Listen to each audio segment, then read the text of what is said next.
Vijayawada university మంచి భవిష్యత్తు కోసం తెలుగు విద్యార్థులు ఇష్టపడే యూనివర్సిటీ. కాల్ 9059052378 9059052379. ఎన్ని అంతస్తుల బిల్డింగ్? మొత్తం 35 అంతస్తుల బిల్డింగ్ మేడం. అది ఓనర్స్ చూడలే, చాలా మంది చూస్తున్నారు మేడం. నేను వాళ్ళందరినీ అబ్జర్వ్ చేయలేదు మేడం. నా చుట్టుపక్కల కూడా ఒక 10 మంది ఉన్నారు మేడం, వాళ్ళకి కావాల్సిన వాళ్ళు. ఎవరు కూడా ఆపలేదు మేడం నన్ను కొడుతుంటే.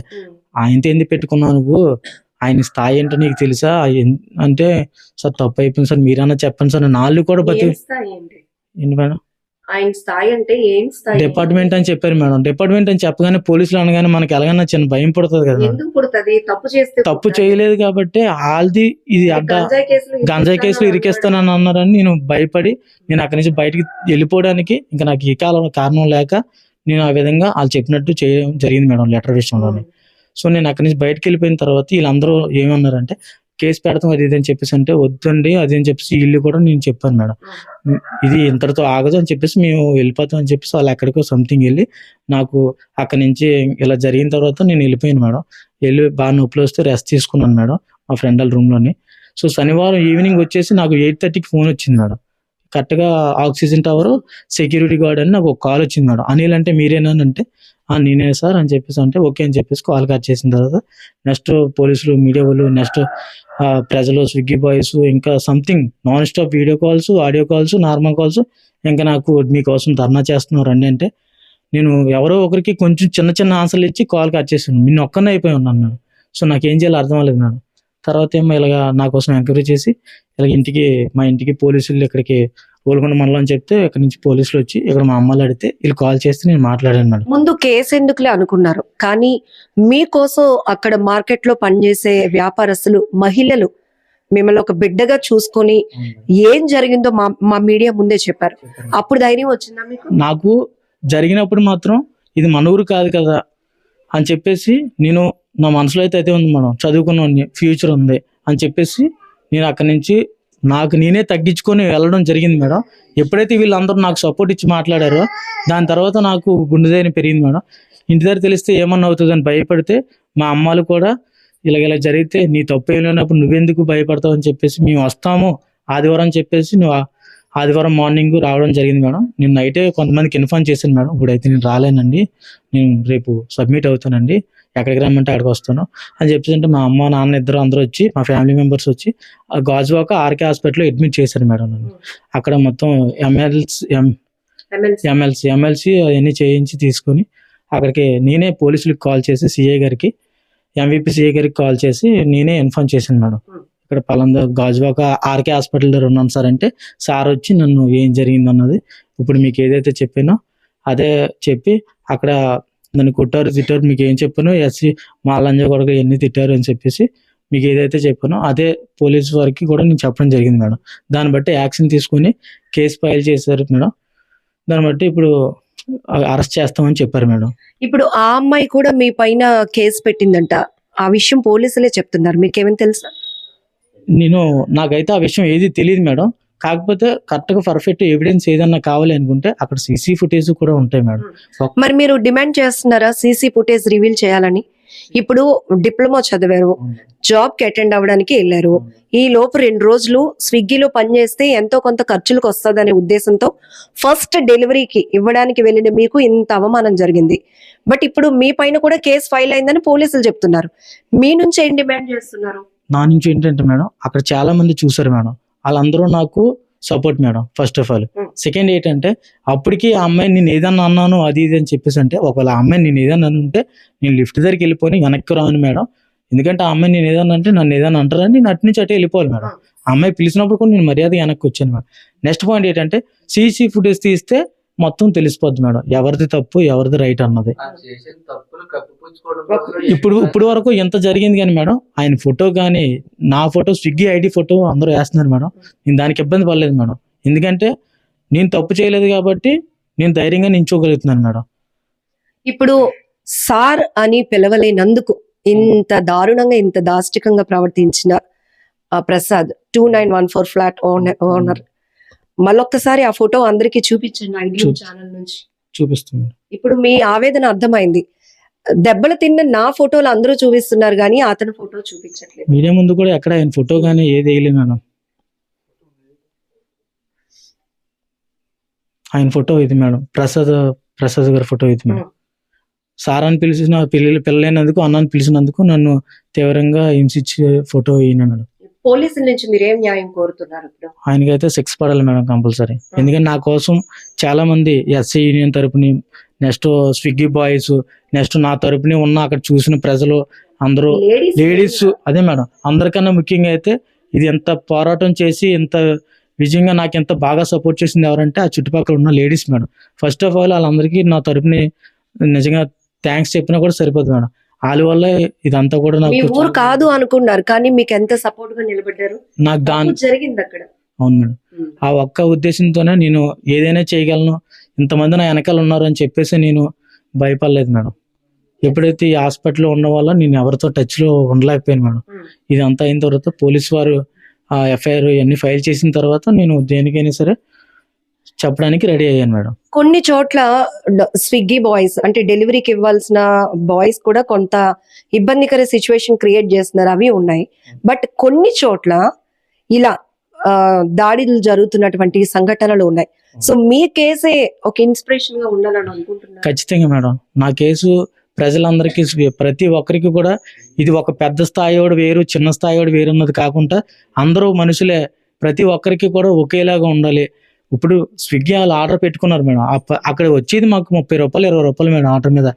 ఆయన మాకు 20 రూపాయలు 30 రూపాయలు ఇంకా మాకు ఏదో జరగక మేము అలాగే చేయాల్సి వస్తుంది కానీ తప్పించి మేడం ఆయన పెద్ద స్థాయి అని చెప్పేసి కోటీశ్వర్లు ఇవన్నీ చెప్పేసి మమ్మల్ని ఇలా హింసించి ఇష్టం వచ్చినట్టు క్యాస్ట్ పరంగా తిట్టడం అన్నది నాకు అయితే మరి ఆయన ఉద్యోగం కరెక్ట్ కాదు. అంటే డెలివరీ బాయ్స్ అంటే ఒక చిన్న చూపు ఉందా, మీరు చదువుకోలేని వాళ్ళు అలా అని? అంటే ఇక్కడ చూపే మేడం డెలివరీ బాయ్స్ మీద మాత్రం ఖచ్చితంగా ప్రతి ఒక్కరు కూడా ఆర్డర్ పెడితే వాళ్ళు ఎక్కడికి కావాలంటే ఏ ఫ్లోర్ అయితే ఆ ఫ్లోర్ మేము కరెంట్ పోయిన సరే లిఫ్ట్ రన్ అవ్వకపోయినా ఎన్ని ఫ్లోర్ అయినా స్టెప్స్ ఎక్కి పైకి తీసుకెళ్ళాలి మేడం. ఎంత మిగులుతుంది అందులో మాకు ఏం మిగలదు మేడం. పొద్దున్నే సాయంత్రం 15 ఆర్డర్లు వేసి ఒక 500 600 అలాగా వస్తాయి మేడం. అది ఏ రోజు ఎంత వస్తాయి కూడా తెలియదు మేడం. అంత కష్టపడి మేము ఊరు వదిలేసుకొని ఇప్పుడు ఈ ఆక్సిజన్ టవర్ లో 29వ ఫ్లోర్ కి వెళ్ళి మీరు 2914 కి ఫిష్ ఆర్డర్ ఇచ్చారు కదా, ఆ ఒక్క ఆర్డర్ కి మీకు ఎంత వచ్చింది? అక్కడ నాకు 50 రూపీస్ అలాగ వస్తే అందులో 25 రూపీస్ కట్ అయిపోయింది మేడం. అందులో నాకు వచ్చింది 30 రూపీస్ మేడం. అవును మేడం. ఇదంతా ఎందుకు చెప్తున్నామంటే స్విగ్గీ బాయ్స్ అంటే డెలివరీ బాయ్స్ ఎంత కష్టపడతారు, వాళ్ళ స్థితిగతులు వేరు, వాళ్ళ ఎడ్యుకేషన్ వేరైనప్పటికీ కొన్నిసార్లు వాళ్ళ క్వాలిఫికేషన్ కి తగ్గట్టు జాబ్స్ రాక అలా అని ఖాళీగా ఉండడం ఎందుకు, మనపైన ఆధారపడ్డ కుటుంబ సభ్యులకి ఏదో రకమైన చేయూత ఇవ్వాలి, ఫైనాన్షియల్ గా మనం కూడా స్టేబుల్ అవ్వాలనే ఉద్దేశంతో వాళ్ళు ఇలాంటివి చూస్ చేసుకుంటూ ఉంటారు. అంతే కదా, ఈ క్రమంలోనే కదా మీరు అది. ఇప్పుడు ఏదైనా సరే మనీతోనే కదా మేడం కుడిపడి ఉంది. ఎంతో కొంత వస్తే జోలో రూపాయి ఉంటే మనకు దేనికైనా ఒక మంచినీళ్ళు తాగాలన్నా ఒక 20 రూపాయలు ఉండాలి కదా మేడం. సిటీలోకి వెళ్ళిన తర్వాత ఎంతో కొంత మన చేతిలో ఉంటే బెటర్, సాయంత్రం వేస్తే ఒక 500 వస్తాయి అనే ఉద్దేశంతో నేను స్విగ్గీ. ఇప్పుడు ఈ సమస్య అన్నది మీ ఒక్కరిది కాదు, అందరూ ఓన్ చేసుకున్నారు.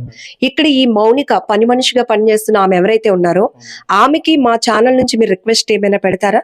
అంటే తను అక్కడ ఓనర్ దగ్గర పనిచేస్తుంది కాబట్టి భయపడి ఉండొచ్చు, కానీ ఇప్పుడు ఆ అమ్మాయి పట్ల మీరు అసభ్యంగా ప్రవర్తించారని, అందుకోసమే అతను కొట్టాడని, అందుకోసం ఆమె మీ పైన కూడా కంప్లైంట్ ఇచ్చిందని పోలీసులు చెప్తున్నారు. కాబట్టి మీరు ఆమెకి, మీరు ఇందాక ఒక అక్కలాగా అని అన్నారు కదా, మీరు ఏం రిక్వెస్ట్ చేస్తారు? నేను రిక్వెస్ట్ చేసేది ఏంటంటే మేడం, నా తప్పు ఉందో లేదో ఆవిడకి కూడా తెలుసు మేడం. సో నేను వెళ్ళాను, ఆర్డర్ ఇచ్చాను, ఆవిడ కిందకు వచ్చి కూడా చెప్పారు మేడం తప్పు లేదు అన్నట్టు. మళ్ళీ ఇప్పుడు కేసు ఎందుకు పెట్టారో కూడా నాకు ఇప్పటికీ కూడా తెలియలేదు మేడం. అవును. అతనికి నెక్స్ట్ ఇంకోటి ఏంటంటే మేము కంప్లైంట్ ఎప్పుడో రేజ్ చేసాం మేడం. ఎప్పుడైతే ఇది ఇష్యూ జరిగిందో పోలీసులు ఇదంతా చేయడం వల్ల ఆవిడ నిన్న కంప్లైంట్ చేసినట్టు మాకు కొంతమంది ఫోన్ చేసి చెప్పారు మేడం. దానివల్ల ఏంటంటే ఆ అమ్మాయి నేను ఏమనుకుంటా కంప్లీట్ చేశారు మేడం. వాళ్ళకి ఏ ఆప్షన్ లేక ఆ విధంగా అక్కడ ఆ అమ్మాయి ఉంది కాబట్టి ఆ అమ్మాయి ద్వారా ఏదో ఒకటి రివెంజ్ చేసి ప్లాన్ చేయాలని చెప్పేసి వాళ్ళు ఇలా చేయడం జరిగింది. ఇదంతా తేలాలంటే ఏముండాలి ఆధారం? ఖచ్చితంగా సీసీ ఫుటేజ్ ఉండాలి మేడం. ఇన్ని రోజులు అయింది కానీ సీసీ ఫుటేజే నేను ప్రొడ్యూస్ చేయమంటున్నాను మేడం. అందులో తప్పు ఎవరిదో రైట్ ఎవరిదో, నేను ఎంతసేపు ఉన్నాను ఆ అమ్మాయి దగ్గర, కిందకు వచ్చిన అన్ని ఎంత హింసించారు అన్నది అక్కడ అంతా సీసీ ఫుటేజ్ లో రికార్డ్ అవుతుంది కదా మేడం. అంత పెద్ద బిల్డింగ్ ఉంది మేడం, అందులో కంపల్సరీ సీసీ ఫుటేజ్ అన్నది ఉంటుంది మేడం. అనుమానం ఉంటుంది మేడం. చిన్న సొందు నుంచి కూడా పెద్ద ఇది కూడా ఉంటుంది మేడం. అది ఒకటి తీస్తే ఏంటన్నది నేను ఆ అమ్మాయిని ఏమి అన్నాను ఏంటో అన్ని తెలిసిపోతాయి మేడం. ఈ నన్ను ఎంతసేపు కొట్టారు, నేనేం చేశాను, అదంతా కూడా అక్కడ సీసీ ఫుటేజ్లో రికార్డ్ అవుతుంది మేడం. నా చుట్టూ ఎంతమంది ఉన్నారు, ఈ డెలివరీ బాయ్స్ ఏం చేశారు, గేట్ దగ్గర ఉన్న ఆడవాళ్ళందరూ నా కోసం ఏం చేశారు అన్నది కూడా ఆ సీసీ ఫుటేజ్లో ప్రతిదీ కూడా ఉంటుంది మేడం. నేను బయటికి వెళ్ళినంత వరకు కూడా గేట్ బయటికి వెళ్ళి నన్ను ఇలాగా అంటే నాదే తప్పు అన్నట్టు క్రియేట్ చేసేలాగా ఆయన నన్ను షర్ట్ ప్యాంట్ తీసేస్తే తల దించుకొని వెళ్తే ఇంక ఈడపోతలే అని చెప్పేసి ఆయన ఆ విధంగా చేయడం జరిగింది మేడం. నన్ను ఇది ఇప్పుడు అనిల్ చెప్తున్నది. ఖచ్చితంగా నాపై ఇంత దాష్టికంగా ప్రవర్తించినటువంటి ప్రసాద్ ఫోటో మీడియా ద్వారా అందరికీ తెలియాలి. దాంతో పాటు ఏదైతే ఇప్పుడు నాపై తిరిగి అభాండం వేయడానికి కేసు నుంచి డైవర్షన్ కోసం ఆ అమ్మాయిని నేనేదో అసభ్యంగా ప్రవర్తించినట్టు తిరిగి కేసు పెట్టించారు. ఖచ్చితంగా ఐ డ్రీమ్ ఛానల్ ద్వారా కూడా రిక్వెస్ట్ చేస్తున్నాను, అమ్మాయి వాస్తవం చెప్పాలని ఒక అక్కలాగా తనని ట్రీట్ చేస్తూ నేను అడుగుతున్నాను. ఎందుకంటే నేను డిప్లొమా చదివాను, జాబ్ కోసం ట్రై చేస్తూ ఒక 2 రోజుల పాటు స్విగ్గీలో లాగిన్ అవ్వడం వల్ల ఎంతో కొంత ఖర్చులకు వస్తుందన్న ఉద్దేశంతో ఫస్ట్ డెలివరీ చేసిన నాకు ఇలాంటి బ్యాడ్ ఎక్స్పీరియన్స్ వచ్చింది. ఇంకా నేను ఆత్మస్థైర్యంతో ముందుకు వెళ్ళగలుగుతున్నాను కాబట్టి సరిపోయింది. మరొకరు అయితే గనక వాళ్ళు ఏం చేసుకోవడానికైనా సిద్ధపడతారు. అంత అవమానం నాకు జరిగిందని చెప్తున్నాడు. అలానే తనకు న్యాయం జరగడంతో పాటు సీసీటీవీ రికార్డు కూడా మీడియా ద్వారా పోలీసులు రివీల్ చేయాల్సిన అవసరం ఉందని కూడా డెలివరీ బాయ్ అనిల్ చెప్తున్నాడు. విశాఖ జిల్లా సీతమ్మ దారిలో ఉన్న ఆక్సిజన్ టవర్ లో ఫుడ్ డెలివరీ ఇవ్వటానికి వెళ్ళినటువంటి డెలివరీ బాయ్ అనిల్ పై ఫ్లాట్ నెంబర్ 2914 ఓనర్ ఎవరైతే ప్రసాద్ ఉన్నారో ఎంత అనుచితంగా దాడి చేశారో మీ అందరికీ తెలిసిన విషయమే. సో ఇప్పుడు మనం డెలివరీ బాయ్ వాళ్ళ సొంత ఊరికి వచ్చాం. వాళ్ళ అమ్మా నాన్నతో అలాగే చుట్టుపక్కల వాళ్ళతో కూడా ఒకసారి మాట్లాడదాం. ఏం జరిగింది? ఇది 21వ తేదీన రాత్రి వెలుగు చూసినప్పటికీ ఇప్పటికీ కూడా పోలీసులు ఇన్వెస్టిగేషన్ జరుగుతూనే ఉందని చెప్తున్నారు. ఒకవైపు ప్రసాద్ పైన పలు సెక్షన్స్ కింద కూడా కేసు ఫైల్ చేశాము, అందులో అట్రాసిటీ కేసు కూడా ఉందని చెప్తున్నారు. మరొక వైపు ఈ డెలివరీ బాయ్ అనిల్ అక్కడ పని మనిషిగా చేస్తున్న మౌనికపై అసభ్యంగా ప్రవర్తించడం వల్లే కొట్టాను అని ప్రసాద్ వివరణ ఇవ్వడంతో ఇటు ఆ అమ్మాయి ఇచ్చిన కంప్లైంట్ మేరకు డెలివరీ బాయ్ అనిల్ పై కూడా కేసు ఫైల్ చేశామని ఏసీపీ చెప్తున్నారు. అసలు ఏం జరిగింది? తల్లిదండ్రుల దగ్గర ఏ పిల్లలు అబద్ధం చెప్పరు కదా, ఏం జరిగింది? అసలు వీళ్ళకేం చెప్పాడు అనిల్ ఇంటికి వచ్చిన తర్వాత? ఆ విషయాలు తెలుసుకుందాం. ఇది 21వ తేదీన జరిగింది కదండి. ఆ తర్వాత మీ అబ్బాయి ఎప్పుడు మీ ఇంటికి వచ్చాడు? హాస్పిటల్లో కూడా జాయిన్ అయినట్టున్నాడు. జాయిన్ అవ్వలేదమ్మా. అప్పటికి గొడవ జరిగింది అనే సంగతి మాకు కూడా తెలియదు. శనివారం నైట్ 9:30కి మాకు రోలుగుంట మండలం నుంచి పోలీస్ కానిస్టేబుల్స్ ఇద్దరు వచ్చారు. ఇద్దరు వస్తే మమ్మల్ని అడిగారు, మీ అబ్బాయి ఎక్కడున్నారు? అలాగని మీ అబ్బాయి ఎక్కడున్నారంటే వైజాగ్ వెళ్ళాడు బాబు పని చేసుకోవడానికి అని చెప్పేసి అన్నాం. మేము ఏం పని చేయడానికి వెళ్ళారని నన్ను అడిగారు. ఏదో పనిలో జాయిన్ అవుదామని వెళ్ళాడు. ఖాళీగా ఉంటున్నావు ఎవరా ఇంటి దగ్గర, ఏదో పని చేసుకోరా అని చెప్పేసి అన్నానని వైజాగ్ వెళ్ళిపోయి ఏదో పని చేసుకుంటానని వెళ్ళాడు. వెళ్ళిన తర్వాత ఎప్పుడు లక్షవారం వెళ్ళారమ్మా, ఏదో పనిలో జాయిన్ అవుతానని చెప్పేసి మాకు శనివారం నాడు రాత్రి 10:30 గంటలకి 9:10 గంటలకి పోలీసు కానిస్టేబుల్స్ ఇద్దరు ఇంటికి వచ్చి మమ్మల్ని అడిగారు, మీ అబ్బాయి అక్కడికి వెళ్ళారు అలాగని చెప్పేసి. అంటే పనిలోకి వెళ్ళాడు బాబు అని చెప్పేసి అన్నాం. దేని గురించి అంటే మీ అబ్బాయికి చిన్నదే ఈ గొడవ ఏదో ఉంది, అక్కడ గొడవలోని ధర్నా చేస్తున్నారు మీ అబ్బాయి కోసం, అక్కడ చాలా మంది లేడీస్ అని చెప్పేసి చెప్పడం జరిగింది. అది మాకు తెలియదమ్మా. మరి మీ అబ్బాయి గురించి అక్కడ కొంచెం ఏదో ఇన్సిడెంట్ జరిగిందంట, అక్కడ చాలా మంది ధర్నా చేస్తున్నారు అని చెప్పేసి అంటే మా అబ్బాయికి ఫోన్ చేసామమ్మా. అప్పుడు ఎక్కడున్నా బాబు అంటే ఎక్కడే వైజాగ్లో ఉన్నానని చెప్పేసి అన్నారు. ఏం చేస్తున్నావు అంటే పడుకున్నాను నాన్న అని చెప్పేసి అన్నారు. బాబు నీ గురించి ఏదో ధర్నా జరుగుతుందంట, ఏంటంటే ఏం ధర్నా, నువ్వు అక్కడ కానీ ఉన్నావా ధర్నాలోని, దేని గురించి అన్నా ధర్నాలో నువ్వు ఉన్నావా అని నేను అడిగాను. అడిగితే అప్పుడు చెప్పాడు మా అబ్బాయి, నేను దేని గురించి ధర్నా చేయలేదు నాన్న, నేను ఎందులోకి వెళ్ళలేదు, కాకపోతే నాకు డెలివరీ ఇవ్వడం కోసం ఇలా జాయిన్ అయినాను. ఒక రోజు జాయిన్ అయ్యి డెలివరీ ఇవ్వడానికి వెళ్తే ఆ ఓనర్ గారు నన్ను కొట్టారు. నన్ను కొట్టిన తర్వాత చాలా సేపు అక్కడ అరెస్ట్ చేశారు, కర్రతో కొట్టారు అని చెప్పేసి అక్కడ జరిగిన విషయాలన్నీ నాతో చెప్తున్నాడు. చెప్తుంటే పక్కనే ఎవరు లేరు, ఒకడే పడుకొని ఉన్నాడు. లేపు అడిగినాం మేము, ఫోన్ చేస్తే లేచినాడు, కొంచెం డల్గా మాట్లాడుతున్నాడు. ఏం బాబు అని చెప్పేసి అంటే ఈ విషయం అంతా చెప్తున్నాడు.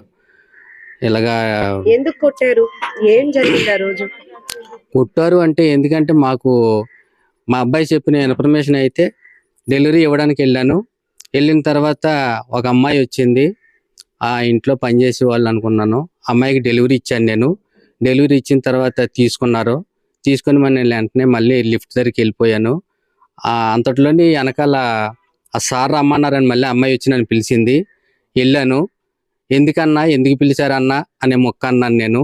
అంటే నేను నీకు అన్న ఏంట్రా, నేను నీకు అన్ని అన్నయ్యనా, నువ్వు నాకు కానీ తమ్ముడు ఎవడోరా నువ్వు అన్న అనడానికి సార్ అని పిల్లలు కదా అని చెప్పేసి సీరియస్ పడ్డాడట. నేను ఏం తప్పు అన్నాను ఆ సార్ అని చెప్పేసి అన్నారంట. ఈ స్పీడ్లోని మాకు ఇటు సైడ్ నుంచి అన్న అనే మాట మాకు ఎక్కువ వచ్చేస్తుంది అమ్మా. ఈ సార్ అనే మొక్క మాకు రాదు. అన్న అనే మాట ఎక్కువ చెప్పన్నా ఏంటన్నా, ఏం లేదంటే ఏ గురు ఇలా చెప్పగలం కానీ సార్ అనే మొక్క మాకు త్వరగా రాదు. అందు గురించి ఆ మొక్కను నీ స్థాయి ఏంట్రా, నా స్థాయి ఏంట్రా, నువ్వేమో ఆఫ్టర్ ఒక డెలివరీ బాయ్వి, నన్ను అన్న అనవేంటి, నువ్వు సార్ అని పిలవాలి కదా అని చెప్పేసి సీరియస్ పడి గొడవ పడ్డాడట. గొడవ పడితే సార్ ఏది లేదు సార్, నేను వెళ్ళిపోతానులేండి, మీకు ఎలాగ డెలివరీ ఇచ్చాను కదా అని బ్యాకప్ వెనక్కి మళ్ళేసాడంట. వెనక్కి మళ్ళేసి లిఫ్ట్ దగ్గరికి వెళ్ళాడట. లిఫ్ట్ దగ్గరికి వెళ్తే తొందరగా లిఫ్ట్ రాలేదు. అంటే కింద నుంచో పై నుంచో మొత్తానికి ఈడుండేది 29 ఫ్లోర్లు పైన ఉన్నాడట. అంటే ఇంకా 36 ఫ్లోర్లు ఇంకా పైన ఉన్నాయంట. మొత్తం ఆ ఫ్లాట్ మొత్తం 36 ఫ్లోర్లు, 29 ఫ్లోర్లు అక్కడ ఉంటే ఆ లిఫ్ట్ రాక వెయిట్ చేస్తుంటే కాలర్ పట్టుకొని లాగి కొట్టాడట. మా అబ్బాయి మాతో చెప్పిన విషయం. కాలర్ పట్టుకొని కొడితే ఇలాగ అడ్డుకున్నాడట మేడం. అడ్డుకుంటే అయినా సరే కొట్టాడట. కొడితే నన్ను కొట్టేస్తున్నాడు అని చెప్పేసి భయంతో లిఫ్ట్ రాలేదు కదా అని చెప్పేసి మెట్ల మార్గంలోని త్వరగా వెళ్ళిపోదాం అని చెప్పేసి మెట్ల మార్గంలోకి వెళ్ళిపోతాడంట. 29 ఫ్లోర్లు కంటిన్యూగా దిగొచ్చాడు మేడం. ఆయన కూడా ఆ 29 ఫ్లోర్లు దిగొస్తుంటే వెనకాల వెంటబడి సెక్యూరిటీ గార్డులతోటి ఈ వచ్చి కుర్రోడ్ని బ్లాక్ చేయండి, అక్కడ మీరు గేట్ వేయండి అని చెప్పేసి అన్నాడట. ఆ ప్రసాద్ అనే అతను గేట్ వేసారట. ఈ ఎంత ఫాస్ట్ గా వచ్చినా సరే గేట్ వేసేస్తే బయటికి వెళ్ళలేరు కదా మేడం ఎవరైనా. అక్కడికి వచ్చి ఆగిపోయాడట. ఆగిపోతే వచ్చి కొట్టేస్తున్నాడంట. కొట్టేస్తుంటే ఆ పక్కనే చాలా మంది అందరూ చూస్తుంటారు. ఆ ఫ్లాట్ లో ఉన్న వాళ్ళు కొంతమంది వచ్చారట. వచ్చినా ఎవరు ఏమనలేదట. సెక్యూరిటీ గార్డులు కూడా అక్కడ ఉన్నారట. వాళ్ళు కూడా ఏమనలేదట. కొడుతుంటే నేను ఏం తప్పు చేసినాను సార్, మిమ్మల్ని నేను ఏదన్నా అన్నానా, ఏమన్నా చేశానా, మమ్మల్ని ఎందుకు కొడుతున్నారు సార్, ఏదో డెలివరీ ఇవ్వడానికి వచ్చాను అంతవరకే కదా సార్, నేనేమన్నా తప్పు చేశానా అని చెప్పేసి అన్న. అంటే ఆ అమ్మాయిని నువ్వు మేడం అని అనలేదు కదరా అని చెప్పేసి అన్నారట. నన్ను అన్న అన్నవేంట్రా నువ్వు అని చెప్పేసి అన్నారట. అనేది ఎలాగని చెప్పేసి కొడుతూనే ఉన్నాడంట మేడం. కొడుతూనే ఉంటే ఆ వెనకాల సెక్యూరిటీ గార్డులు వాళ్ళు చాలా మంది, తర్వాత ఆ స్విగ్గీలో పనిచేసి కుర్రలు 10 మంది కుర్రలు గేట్ దగ్గర వెయిట్ చేస్తున్నారు. వాళ్ళు పార్సల్ తెచ్చి ఆ తర్వాత బజార్, అక్కడ ఏదో బజార్ ఉందట. ఆ బజార్లను కూడా చాలా మంది ఆడవాళ్ళు మగవాళ్ళు చూస్తున్నారంట. చూస్తుంటే వాళ్ళు కూడా అడిగారట, ఆ బాబుని ఎందుకు కొడుతున్నారు మీరు, అంత దారుణంగా ఎందుకు కొడుతున్నారు అని చెప్పేసి. అంటే మీకు సంబంధం ఏంటమ్మా, మీరు బయట ఉన్నారు కదా, మీరు బయట ఉన్న వాళ్ళు మీకు సంబంధం, మీరు వెళ్ళిపోండి, ఈ కుర్రాడు ఏం చేశాడు మీకు తెలుసా, అందుకే కొడుతున్నాను అని చెప్పేసి ఆయన వాళ్ళకి చెప్పడం జరిగిందంట. వాళ్ళేమో మరి బయట ఉన్న వాళ్ళు ఎవరు అడగలరమ్మా, ఏదో తప్పు చేసినట్టు అని చెప్పేసి అని అనుకుంటారు తప్ప. అప్పటికే బట్టలు కూడా ఇప్పించాడు. లేదమ్మా, మా అబ్బాయి బట్టలు కూడా ఇప్పించడం లేదు. తర్వాత కొట్టేసిన తర్వాత బట్టలు ఇప్పేమన్నాడట. కొట్టేసిన తర్వాత బట్టలు ఇప్పించేసి ఈ రూమ్ ఉంటది కదమ్మా, సెక్యూరిటీ గార్డుకి ఒక రూమ్ ఉంటది కదమ్మా, ఆ రూమ్ లోకి తీసుకెళ్లి బలవంతంగా లెటర్ రాయించాడంట. అంటే బయట ప్రజలు అడిగారు, అబ్బాయి తప్పు ఏంటి, కొట్టారేంటి మీరు అని చెప్పేసి అని అడిగితే, నా వల్లే తప్పు జరిగింది అన్నట్టుగా బలవంతంగా లెటర్ రాయించుకొని సంతకం పెట్టించుకున్నారట. ఒక లెటర్ రాశాడటమ్మా. లెటర్ రాసిన తర్వాత ఈ కొట్టిన తీవ్రత మీద కొంచెం షేక్ వస్తుందమ్మా, ఎవరికన్నా కొంచెం ఒడుకులా వస్తుంది కదా, దాని మీద లెటర్ బాగా రాయక అర్థం కాక బాగా రాయని చేసి మళ్ళీ కొట్టుకుంటే ఇంకో 2 లెటర్లు రాయించాడటమ్మా అతను.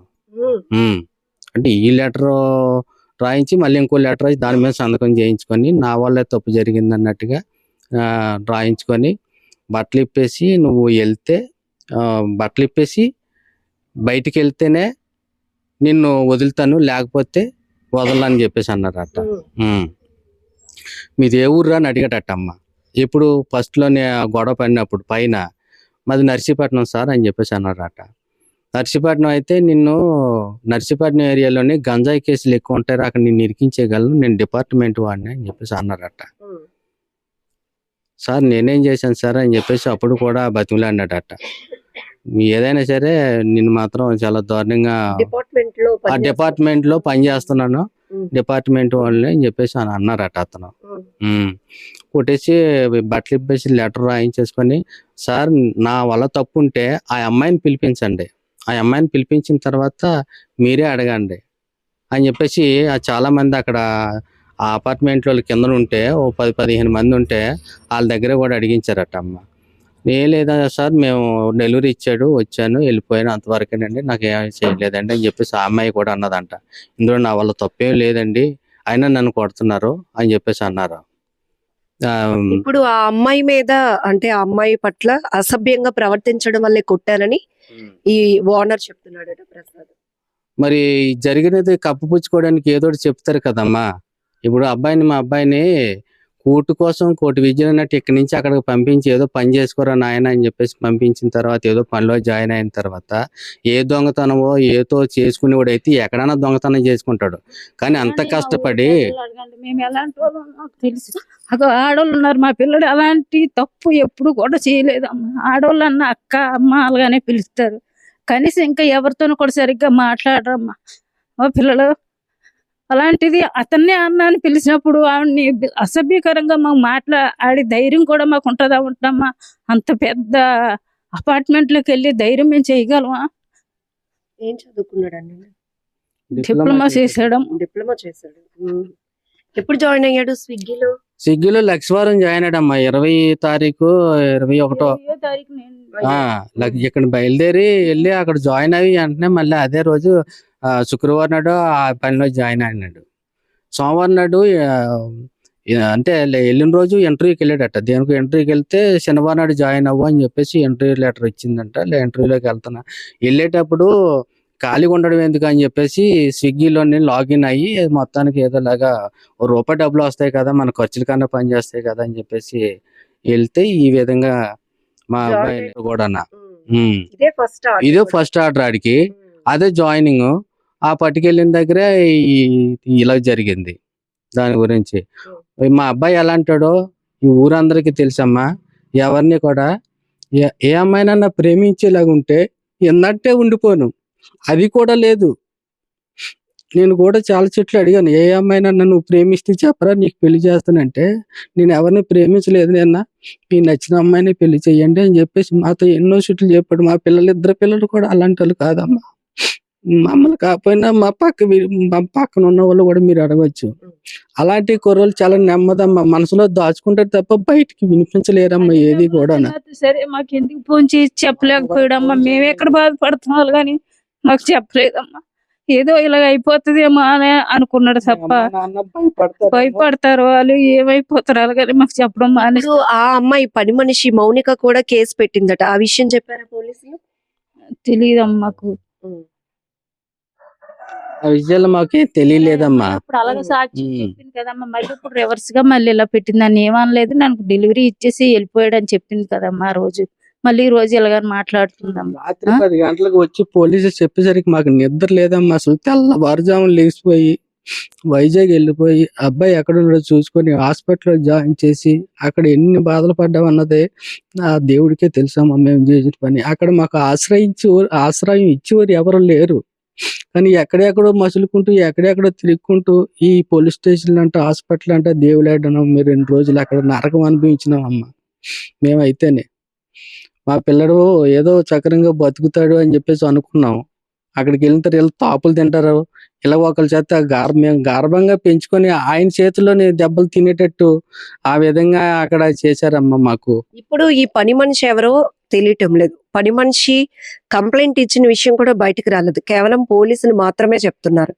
ప్రసాద్ పైన ఎలాగైతే కేసులు ఫైల్ చేశామో అలాగే డెలివరీ బాయ్ అనిల్ పై కూడా ఆ అమ్మాయి కేసు పెట్టింది అసభ్యంగా ప్రవర్తించాడని చెప్పి. నమ్ముతున్నారా మీరు? మా పిల్లడికి అలాంటి స్వభావం ఉంటే, అలాంటి గుణాలే ఉంటే ఎందంటే ఉంటాడమ్మా. అంత దూరం వెళ్ళి ఎవరి మీద చెయ్యడమ్మా. ఏ అమ్మాయినన్నా ప్రేమించి పెళ్లి చేసుకుని లేదంటే అమ్మాయిని ఇక్కడ తీసుకొచ్చి నాన్న నేను ఈ అమ్మాయిని ప్రేమించానని పెళ్లి చేయండి అని చెప్పగల కెపాసిటీ కూడా ఆడికి లేదమ్మా. నేను ఎన్నోసార్లు అడిగానమ్మా, నేను పెళ్లి చేసుకున్నా అంటే ఏ పనిలోనైనా తిరుపతి నేను పెళ్లి చేసుకుంటున్నాను అనుకుంటూ వచ్చాడమ్మా. ఇప్పుడు వరకునా పెళ్లి చేసేద్దామని చెప్పేసి మేము కూడా, చిన్నపిల్లడు ఎదిగేసి వస్తున్నాడు, పెద్ద పిల్లడు కూడా ఎదుగున్నాడు, పెళ్లి చేసేద్దాం అనుకుంటే ఏ పనిలోనన్నా స్థిరపడి అప్పుడు చేసుకుంటాను నాన్న అనుకుంటూ వచ్చాడు తప్ప అలాంటి విషయంలో ఆడపిల్ల అంటే అలాంటి పనులు జరగవమ్మా. ఆడపిల్ల మీద చాలా గౌరవం అమ్మ, అడిగి శక్తి ఉండాలి కదమ్మా అని చెప్పేసి